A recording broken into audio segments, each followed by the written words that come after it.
Parasite the grey ഒരു സീരീസാണ്. ഒരു പിന്നെ എന്താ പറയുക, സയൻസ് ഫിക്ഷൻ ആക്ഷൻ ഡ്രാമ വിഭാഗത്തിൽപ്പെടുന്ന ഒരു കൊറിയൻ സീരീസാണ്.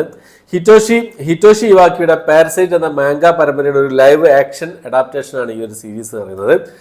മാംഗ പരമ്പര എന്ന് പറയുമ്പോൾ എല്ലാവർക്കും സംശയമാണ് എന്താ സംഭവം എന്നുള്ളത്. പിന്നെ ഇതൊരു കോമിക് ബുക്കാണ്. അതായത് പിന്നെ ജപ്പാനിലെ ഒരു കോമിക് ബുക്കാണ് മാംഗ എന്ന് പറയുന്നത്, മാംഗ പരമ്പര എന്ന് പറയുന്നത്. അപ്പോൾ ഈ ഒരു സീരീസ് പറയുന്നത് അതിൻ്റെ ഒരു അഡാപ്റ്റേഷനാണ്, കൊറിയൻ സീരീസാണ് പാരസൈറ്റ്. അപ്പോൾ പാരസൈറ്റ് ദ ഗ്രേ. അപ്പോൾ ഈ ഒരു സീരീസിൻ്റെ വിശേഷങ്ങളാണ് ഇന്നത്തെ വീഡിയോ നമ്മൾ പരിശോധിക്കാൻ പോകുന്നത്. അപ്പോൾ ഈ ഒരു സീരീസിൻ്റെ വിശേഷങ്ങൾ അറിയാൻ സമയത്ത് വേറൊരു കാര്യം കൂടി അറിഞ്ഞിരിക്കണം. ഇതേ പേരിൽ 2 സിനിമകൾ ഇതിന് മുമ്പേ തന്നെ റിലീസ് ചെയ്തിട്ടുണ്ട്. അതായത് ജാപ്പാനീസ് മൂവിയാണ്. അതൊരു കോമഡി ആക്ഷൻ വിഭാഗത്തിലൊക്കെ പെടുത്താവുന്ന ഒരു സിനിമയായിരുന്നു. പാർട്ട് 1 പാർട്ട് 2 എന്ന് പറയുന്നത് പാരസൈറ്റ് പാർട്ട് 1 പാർട്ട് 2 എന്ന് പറഞ്ഞാൽ റിലീസ് ചെയ്തിട്ടുള്ളത്. അപ്പോൾ ആ ഒരു സിനിമ എല്ലാവരും കണ്ടു നോക്കുക. 2019 എൻ്റെ ഒരു ഓർമ്മ ആ ഒരു സിനിമ റിലീസ് ചെയ്തത്. ഞാൻ കണ്ടതാണ്, എനിക്കിഷ്ടപ്പെട്ട ഒരു സിനിമയാണ്. എല്ലാവരും കണ്ടു നോക്കാവുന്നൊരു സിനിമയാണ്. നല്ലൊരു ആക്ഷൻ സയൻസ് ഫിക്ഷൻ കോമഡി വിഭാഗത്തിൽപ്പെടുന്ന സിനിമയാണ്. അപ്പോൾ അതിൻ്റെ ഒരു സീരീസിലേക്ക് വരുന്ന സമയത്ത് കോമഡി ഒന്നുമില്ല, പക്ക ഡ്രാമ ആക്ഷൻ സയൻസ് ഫിക്ഷൻ വിഭാഗത്തിൽപ്പെടുത്താവുന്ന സീരീസാണ്. ഈ ഒരു സീരീസിൻ്റെ പ്ലോട്ട് നോക്കുകയാണെങ്കിൽ പ്ലോട്ട് എന്താണെന്ന് വെച്ച് കഴിഞ്ഞാൽ, ഭൂമിയിലേക്ക് ഒരു സാധനം വേറെ ഏതോ സ്ഥലത്ത് നിന്ന് ഭൂമിയിലേക്ക് ഒരു സംഭവങ്ങൾ വീഴാണ്. ഒരു ജീവിയായിരിക്കും, ഇത്ര വലുപ്പത്തിലുള്ള ഒരു ജീവിയായിരിക്കും. അതിങ്ങനെ വന്നിട്ട് ചെവിൻ്റെ ഉള്ളിൽ കയറും, ബ്രെയിനിലേക്ക് കയറും. നമ്മളെ കൺട്രോൾ അങ്ങോട്ട് അവർ ഏറ്റെടുക്കുക. ഇവരുടെ സംഭവം എന്ന് പറഞ്ഞാൽ മനുഷ്യന്മാരായിരിക്കും ഇവർ ഭക്ഷിക്കുക. അപ്പോൾ ഒരു ഓർഗനൈസേഷൻ രൂപീകരിച്ചിട്ട് ഭൂമിയിൽ അവരുടെ ഗ്രഹമാക്കി മാറ്റാൻ വേണ്ടിയിട്ടുള്ള സംഭവങ്ങളാണ് പിന്നീട് കാണുന്നത്. അതിനെ എങ്ങനെ പ്രതിരോധിക്കാൻ കഴിയുന്നുള്ള കാര്യങ്ങളൊക്കെയാണ് ഈ സീരീസിലൂടെ പറഞ്ഞു പോകുന്നത്. മൊത്തം 6 എപ്പിസോഡുകളാണുള്ളത്. ഏകദേശം 5 മണിക്കൂർ ദൈർഘ്യമാണ് മൊത്തത്തിൽ ടോട്ടലായിട്ടുള്ളത്. 45-60 മിനിറ്റ് അടങ്ങുന്ന 6 എപ്പിസോഡുകൾ അതാണ് ഈ സീരീസിൻ്റെ ഉള്ളത്. കൊറിയൻ ഭാഷ കൂടാതെ ഇംഗ്ലീഷ്, തമിഴ്, തെലുങ്ക്, ഹിന്ദി ഭാഷകളിലായിട്ട് നെറ്റ്ഫ്ലിക്സിലാണ് ഈ ഒരു സീരീസ് റിലീസ് ചെയ്തിട്ടുള്ളത്.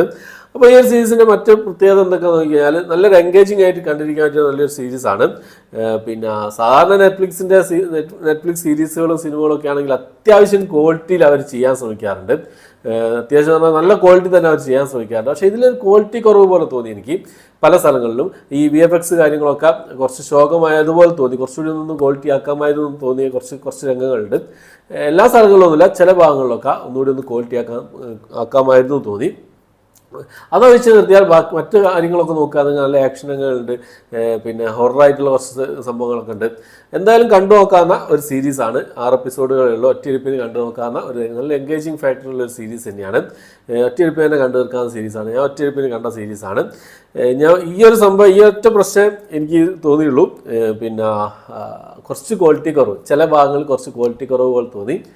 ബാക്കിയുള്ള കാര്യങ്ങളൊക്കെ നോക്കുകയാണെങ്കിൽ പക്ക അടിപൊളി സീരീസാണ്, കണ്ടു നോക്കാം. നല്ല ആക്ഷൻ ഒരു ആക്ഷൻ ഡ്രാമ വിഭാഗത്തിൽപ്പെടുന്ന സീരീസാണ്. ഇതുപോലുള്ള സീരീസുകളൊക്കെ ഇഷ്ടപ്പെടുന്ന ആൾക്കാർക്ക് ഒരു തവണ കണ്ടു നോക്കാവുന്ന സീരീസാണ്. ഈ ഒരു സീരീസ് ഏകദേശം ഈ ഒരു 6 എപ്പിസോഡിൽ പറഞ്ഞ കാര്യങ്ങൾ 6ാമത്തെ എപ്പിസോഡ് ക്ലൈമാക്സ് ഏകദേശം തീർത്തിട്ടുണ്ട്.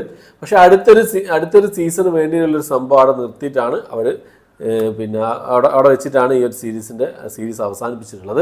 അപ്പോൾ ഈ ഒരു സീസൺ അവസാനിപ്പിച്ചിട്ടുള്ളത് അടുത്തൊരു സീസണ് വേണ്ടിയിട്ടുള്ളൊരു സംഭവം നിർത്തിയിട്ടാണ്. ഇതിൻ്റെ വിജയപരാജയങ്ങൾ നോക്കിയിട്ടായിരിക്കും മിക്കവാറും സെക്കൻഡ് സീസൺ വരാം.